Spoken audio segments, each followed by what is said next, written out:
Salut à tous. Aujourd'hui, j'ai un invité spécial pour traiter d'une thématique qui va vous intéresser. La thématique suivante, c'est comment se faire connaître en tant que coach.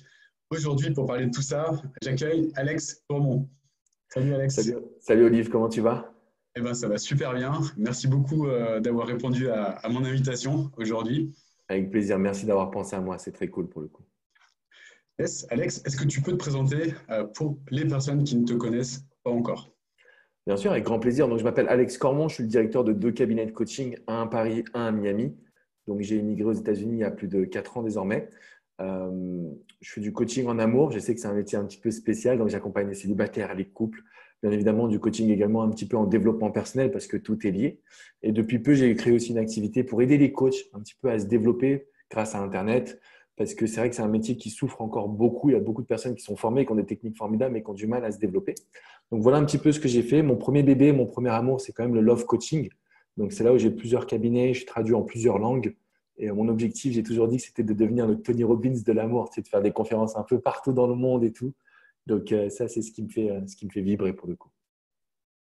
Yes. Donc, Alex, comment tu t'es développé toi en tant que coach déjà? Première question. Comment tu as commencé à te faire connaître en fait? Alors en fait, si tu veux, j'ai fait pas mal d'erreurs. Donc moi, je me suis lancé en 2007. Le marché était encore très peu mature, voire même quasi inexistant. Et pour autant, c'était très compliqué pour moi parce que j'étais centré sur ma pratique de coach. Je ne comprenais pas qu'il y avait un vrai métier d'être entrepreneur. Alors après, entrepreneur du web ou pas que, mais d'être entrepreneur. Et donc, j'ai fait pas mal d'erreurs pour me développer. J'ai tout claqué dans un super beau site internet. Tout mon budget est passé dans mes cartes de visite, dans mes flyers. Et ça m'avait rapporté en fait très très peu, voire même quasi aucun client pour le coup. Ce qui a vraiment changé ma vie de coach, c'est que je me suis aperçu que j'avais pas d'audience et qu'il fallait que je puisse être plus visible. Et donc, je me suis associé à des web magazines, donc des sites qui étaient des magazines féminins, masculins, qui avaient de l'audience et je leur ai proposé en fait d'intégrer un love coach à leur site. Et c'est comme ça que j'ai commencé à me faire un petit nom parce que je gagnais en visibilité, je gagnais en notoriété, je gagnais en clients également jusqu'à en fait que je puisse comprendre ce que moi j'appelle le SEO, donc ce qu'on appelle communément le SEO, le Search Engine Optimization. Donc en fait, pour la petite histoire, moi je suis quelqu'un qui dépense très très peu d'argent en publicité et pour autant j'ai 800 000 abonnés sur YouTube, j'ai 20 millions de visiteurs sur mon blog. En fait, je me suis vraiment concentré sur le trafic organique. Comment avoir un maximum de personnes qui peuvent nous connaître de façon entre guillemets gratuite, parce qu'il y a toujours un prix à payer dans le sens il y a du temps, de l'écriture, etc., etc. Mais voilà, en gros, pour moi, l'objectif, ça a été de me développer. Donc, en deux étapes, ça a été la première étape, trouver des sites qui avaient de l'audience où je pouvais apporter un plus et donc partager les bénéfices avec eux. Et puis, dans un deuxième temps, ça a été de produire du contenu en comprenant les règles du web marketing. Voilà un petit peu mon évolution. Ok. Et qu'est-ce qui a fait la différence à ce moment-là pour toi, qui t'a permis d'exploser en fait? C'est une rencontre, une double rencontre. Donc, en fait, je suis parti à un événement qui s'appelle le Web2 Connect. Ouais. C'était, je crois, en 2013. J'ai rencontré un pote qui s'appelle Alex Bortolotti qui a un projet sur WordPress. Et donc, je lui demande s'il ne connaît pas quelqu'un qui est référenceur, qui peut m'aider, qui peut m'accompagner. Il m'a présenté à un pote qui s'appelait Nico et qui aujourd'hui font des formations sur WordPress. Donc, ils ont un gros business. Et ce qui se passe, en fait, c'est que ces personnes-là m'ont aidé parce que moi, j'écrivais des articles. Je crois que je devais avoir en écrit plus de 500 à ce moment-là. Et genre, j'avais 30 visiteurs, quoi. C'était de la folie. C'était nul, nul tout simplement. En fait, ces personnes-là m'ont expliqué que j'écrivais pour moi et j'écrivais pas par rapport au moteur de recherche. Et depuis qu'ils m'ont aidé, en fait, et je ne remercierai jamais assez, j'ai compris que, OK, c'est bien d'être coach, c'est bien d'être entrepreneur, et c'est encore mieux de connaître le marketing Internet, tu vois, pour le coup. Donc, j'ai écrit, compris le référencement, et c'est ça qui m'a permis de me développer. Je suis passé de Google, après à YouTube, ensuite j'ai enchaîné avec Facebook, après Instagram. Là, aujourd'hui, je m'intéresse à LinkedIn et un petit peu de TikTok aussi. Mais voilà, j'y suis allé par plateforme. Mais c'est vrai que sans cette rencontre, je pense que j'aurais pas eu cette ascension que j'ai pu avoir pour le coup. Ok. Et si tu avais à recommencer maintenant en 2020, est-ce que tu utiliserais les mêmes stratégies ou C'est une pas très du tout? bonne question. En fait, je pense qu'aujourd'hui, en 2020, le marché il est plus mature, dans le sens où il y a plus de personnes qui sont à la recherche de coaching. C'est quelque chose qui est devenu de plus en plus commun. En 2007, c'est quand même un peu bizarre. Alors, le off coaching, on n'en parle même pas, mais d'une manière générale, le coaching était un peu pas mal perçu, mais presque. Aujourd'hui, le marché il est plus mature. Moi, je suis fan, je pense que tu l'as compris, mais d'une certaine manière, je l'affirme, je suis fan de tout ce qui est organique parce que ça nous permet d'avoir un business qui est durable et qui permet de grandir aussi au fur et à mesure. Donc, je reprendrai la même stratégie, puisque du coup, ça a fonctionné pour moi, donc c'est un peu biaisé.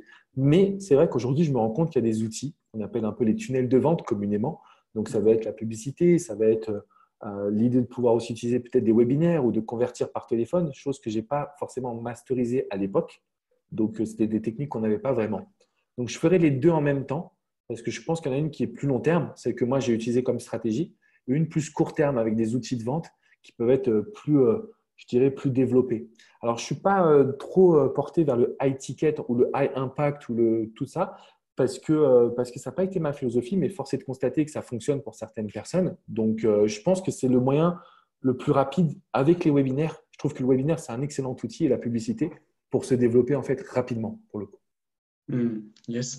Et quel est selon toi le point le plus important à surveiller maintenant pour quelqu'un qui veut se lancer en fait? Bah, tu sais, toutes les personnes qui se lancent, j'ai passé du temps à étudier. Je me suis dit, mais comment ça se fait qu'il y en a qui réussissent, d'autres qui ne réussissent pas? Tu vois, je me posais la question parce que tu vois, il y a des personnes qui vont suivre mes formations. C'est la même formation, il y en a qui réussissent, qui cartonnent et d'autres qui n'y arrivent pas. Je crois qu'il y a un point qui s'appelle la communication. C'est-à-dire vraiment, il faut avoir cette âme de communicant. Ce n'est pas la technicité qui va compter, c'est est-ce que j'arrive à me vendre d'une certaine façon. Et quand on regarde toutes les personnes qu'on admire, donc si on prend les États-Unis, ils ont tous quelque chose qui arrive à nous persuader. Mais pas persuader dans le sens négatif ou manipulation, plutôt dans le sens quand ils parlent, tu les écoutes. Je trouve que les coachs, aujourd'hui, ils devraient travailler dessus pour bien s'implanter dans leur marché. Ça ne sert à rien de regarder s'il y a de la concurrence, ça ne sert à rien de regarder si ça a déjà été fait ou X ou Y. C'est plutôt comment je trouve mon style à moi. Et quand on trouve son propre style, je crois que n'importe qui peut aujourd'hui vraiment se développer sur Internet. Alors, plus que n'importe qui, ça fait un peu négatif. Tout le monde peut se développer sur Internet. Mais il faut accepter de trouver son style, entre guillemets, de communication, de persuasion, de vente. Pour moi, c'est la grande différence. Ce qui fait que tu vas suivre une personne, c'est qu'elle te transcende, entre guillemets. Tu vois, quand on prend un Tony Robbins, quand on prend un Les Brown, que moi je suis beaucoup, etc., c'est des gars, quand tu les écoutes, tu te dis waouh, c'est-à-dire que tu n'as même pas besoin de vendre. Ils n'ont même pas besoin de vendre, ils sont juste tellement puissants dans leur concept que ça passe. Donc, moi, c'est sur ça que je ferai attention, même si tous les outils qu'on a cités ou que tu peux citer aussi dans tes vidéos, dans ton contenu, sont très puissants. Mais je pense qu'une personne qui ne trouve pas son style de vente, elle va avoir du mal à survivre, entre guillemets, quoi. Yes, tu parlais de magnétisme, d'attraction, etc., à trouver son style. Moi, j'étais impressionné quand je t'ai vu pour la première fois, c'était sur scène, c'était il y a 3 ans, je crois. C'était passé chez Cédric Anissette, sur la scène de QLRR. Je crois que c'était il y a 3 ans. Et j'étais impressionné, hein, tu avais fait une standing ovation. C'était vraiment un truc de dingue. Je me suis dit, waouh, ce gars-là, je ne te connaissais pas encore, ce gars-là, il a tout compris en fait. Et je t'ai trouvé vraiment magnétique, je t'ai trouvé vraiment, tu as captivé en fait ton auditoire. Et je pense que ça rejoint ce que tu disais tout à l'heure. Qu'est-ce que tu pourrais dire pour aider quelqu'un qui nous regarde maintenant pour devenir plus magnétique en fait, pour transférer la confiance comme tu le faisais, c'est fou. Comme tu le fais naturellement en fait. Franchement, cette conférence, je te jure, c'est la conférence d'une vie, quoi. Si tu me dis aujourd'hui, est-ce que tu peux faire mieux que ça? Je pense que je ne pourrais pas parce que je l'avais travaillé, je l'avais peaufiné. Ouais. Je ne connaissais pas tout mot pour mot, mais je savais l'enchaînement que je voulais aller. Et en fait, pour moi, c'est ça, trouver son style. C'est-à-dire réfléchir à quel impact je veux amener les gens, en fait. Et quand je suis monté sur scène pour parler de mindset, mon objectif, c'était que toutes les personnes se disent « Ok, je n'ai pas besoin de vivre un événement douloureux pour commencer à prendre ma vie en main et à aller chercher mon avenir. » Et je trouve ça formidable qu'aujourd'hui, il y a des personnes qui quittent leur job pour vivre de leur activité, qui deviennent leur propre patron. Maintenant, pour trouver son propre style, moi, je suis passé par 3 étapes. La première, ça a été de noter qu'est-ce qui me tenait vraiment à cœur. C'est Russell Brunson, qui est un marketeur américain, pour ceux qui ne connaissent pas. Il parle souvent de polariser, de dire nous contre eux. Tu vois? Et ben moi, en fait, comme je suis passé par le décès de mon papa et c'est ça qui m'a changé, en fait, je me suis dit non, ok, aujourd'hui, je veux parler de ça, je veux mettre mes tripes dedans. Ça me fait partie de moi. C'est-à-dire que quand j'en parle, mon énergie, même si je ne le veux pas, mon énergie, elle est différente, tout de suite, immédiatement. Donc, le premier point, c'est qu'est-ce qui m'anime moi personnellement. Le deuxième point, c'est trouver une personne qui vous inspire. Et pour ma part, il y en a eu 2. C'est Les Brown, qui fait des conférences extraordinaires, et Darren Hardy, donc l'auteur de l'effet cumulé. Pour moi, c'est des génies. Quand ils parlent, tu les écoutes. Et donc, je me suis inspiré un petit peu de leur processus, leur manière de faire, tu vois. Donc, je pense qu'il ne faut pas avoir peur de, sans copier, se laisser inspirer, se dire, OK, ces personnes-là, je vais prendre ce que j'aime chez eux. Et le troisième point, je pense qu'il faut se dire que ce que l'on a à proposer, c'est monnayable, entre guillemets. Il faut savoir que ce qu'on transmet, c'est normal qu'il y ait un flux d'argent financier derrière. Moi, j'étais dans une vision de me développer petit à petit. C'est-à-dire que je fais encore du coaching auto-horaire. Tu vois, je suis un peu dans une enseigne de vieille école, mais c'est mon schéma qui me correspond. Il y a d'autres personnes qui n'ont pas ce schéma-là et c'est OK. Ce qui compte, c'est que les personnes se disent « je dois monnayer mes services ». Même si on commence à 10 euros ou à 10 000 euros, il faut accepter cela. On est dans une société de consommation. Si je pouvais tout arrêter, j'arrêterais tout. Mais je dois vivre avec la société dans laquelle on est. Et ça, la majorité des coachs, moi, j'ai entendu ces personnes-là me dire « Alex, non, mais je suis contre le système. » D'accord, mais le système, il est là. Tant que tu es contre le système, tu ne peux pas mettre ton savoir et ton énergie au profit de tout le monde. Donc, moi, ça a été un long travail. Je l'ai fait et j'espère que ça peut aider justement des personnes. Mais c'est marrant que tu me parles de cette conférence parce que, en fait, c'était vraiment là où je me suis dit « Qu'est-ce que je peux faire de différent ?» Et c'était vraiment de quoi j'ai envie de parler, qu'est-ce qui m'anime vraiment. Cette question-là, je trouve qu'elle est importante pour le coup. Super. Ouais, je me souviens de personnes qui étaient en larmes, qui étaient vraiment inspirées par. C'était génial, vraiment, c'était une super conférence. Tu parles aussi ouais, d'adaptation. Là, tu as construit un business en France et également aux États-Unis. Donc, ça fait quelques temps que tu t'es installé aux États-Unis maintenant.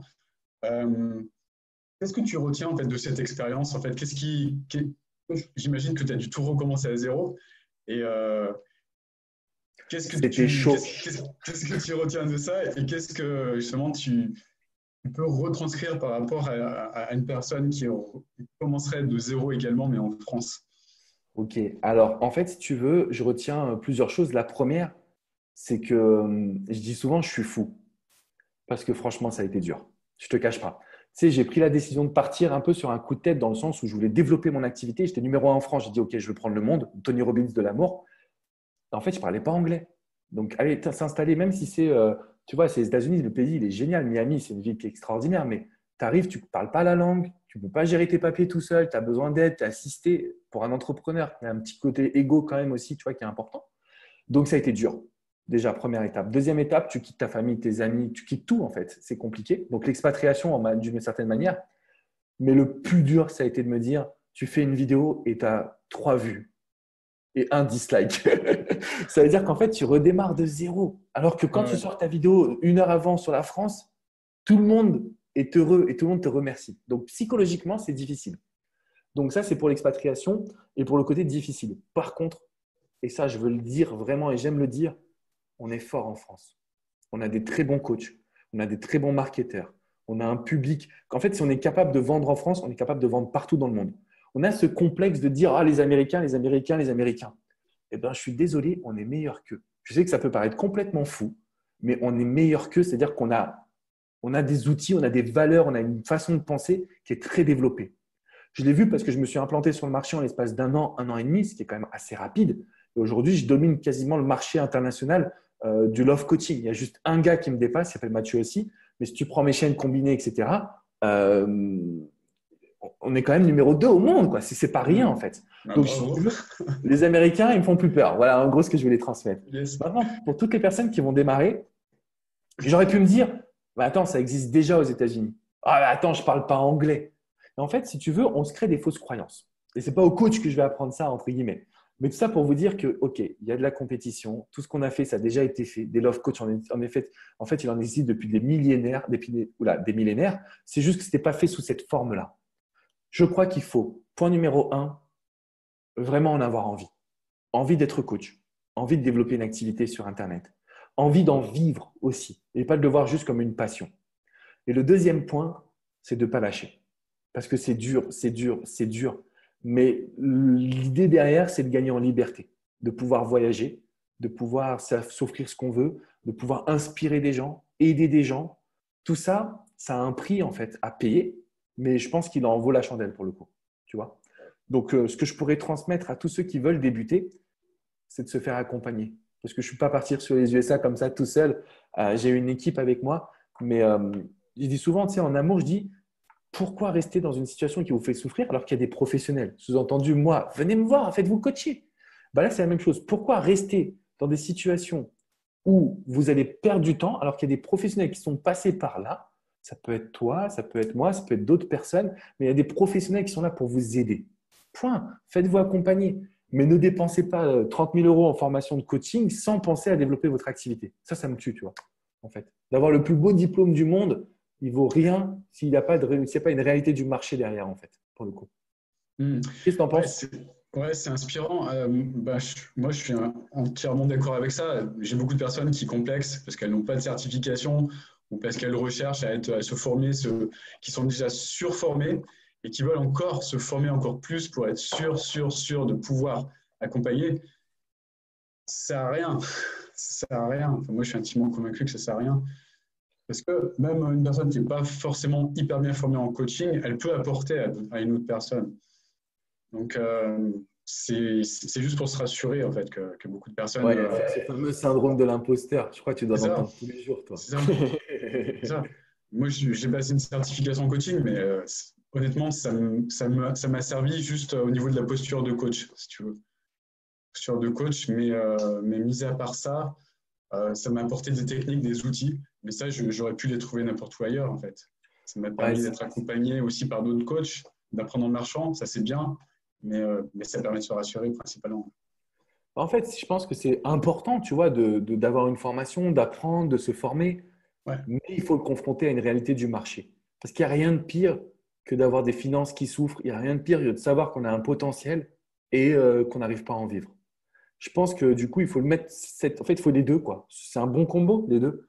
Mais si on a le meilleur diplôme, mais pas de réalité économique, bah, c'est une souffrance. Je le vois avec des personnes, des amis même, hein, qui souffrent parce qu'ils n'arrivent pas. Et je pense que ça fait partie du besoin d'être entrepreneur. Coach, entrepreneur et je dirais un peu marketeur, Mm. communicateur, je ne sais pas comment on pourrait appeler ça, mais de réussir à vendre en fait, pour le coup. Mm. Yes. OK. Et dernière rangue, dernière question, dernière série de questions. Tu as une chaîne YouTube qui cartonne puisque tu as dépassé les 800 000 abonnés là maintenant. Yes. Euh, Quel conseil tu pourrais donner à quelqu'un qui veut augmenter son nombre d'abonnés, justement, à un coach qui voudrait se faire connaître comme ça par Alors, YouTube? tu vois, par exemple, YouTube aujourd'hui, c'est pour moi le média numéro un. Ça prend un peu de temps, Ouais. mais c'est basé sur le long terme. C'est-à-dire toutes les vidéos qu'on publie, elles restent en ligne à vie. Et je trouve que ça veut dire qu'on construit un actif. C'est vraiment comme un château, en fait. C'est comme l'immobilier pour moi, d'une façon personnelle. Donc, je dirais qu'il faut publier des vidéos le plus possible. Si possible, une vidéo par jour, sinon 3, 4 fois dans la semaine. Par contre, euh, la majorité des coachs, ils vont faire la vidéo, ils vont se prendre la tête sur leur discours. Et ça, c'est très bien. Ok, c'est important de faire des bonnes vidéos. Vous balancez la vidéo, mais vous oubliez tout le référencement. Il n'y a pas de titre, il n'y a pas de description, il n'y a pas de tag, il n'y a pas de fiche, il n'y a pas d'appel à l'action. On ne sait pas comment vous contacter. Et ça, c'est l'erreur que moi, j'ai fait. Je faisais des vidéos et je me disais, bah, de toute façon, s'ils aiment, ils vont me contacter. Mais l'être Mm. humain, il est feignant. Et on le sait, on le voit dans nos études de coaching en plus. Si l'être humain, il est feignant, autant lui mettre un petit lien en lui disant clique en bas, hop, réponds à réponds à ce lien, je te ferai un coaching ou X ou Y. Donc, je dirais optimisation, référencement, appel à l'action. Les deux points qui sont les plus importants.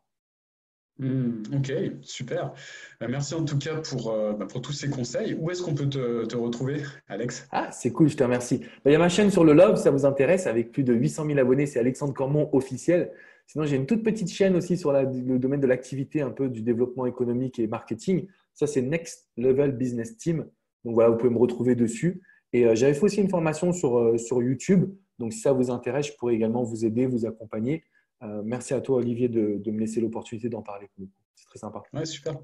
Ouais, d'ailleurs, cette formation elle est super parce que je l'avais utilisée dans une autre vie, en fait. Cool, super. Mais merci beaucoup, en tout cas, Alex, pour tous ces conseils. Je suis convaincu que ça va aider beaucoup de personnes. Si vous avez aimé cette vidéo, vous mettez un gros like, vous abonnez à cette chaîne. Et je vous dis à très, très bientôt pour une nouvelle vidéo. Merci beaucoup, Alex. Ciao, Merci à ciao. toi. Ciao les amis.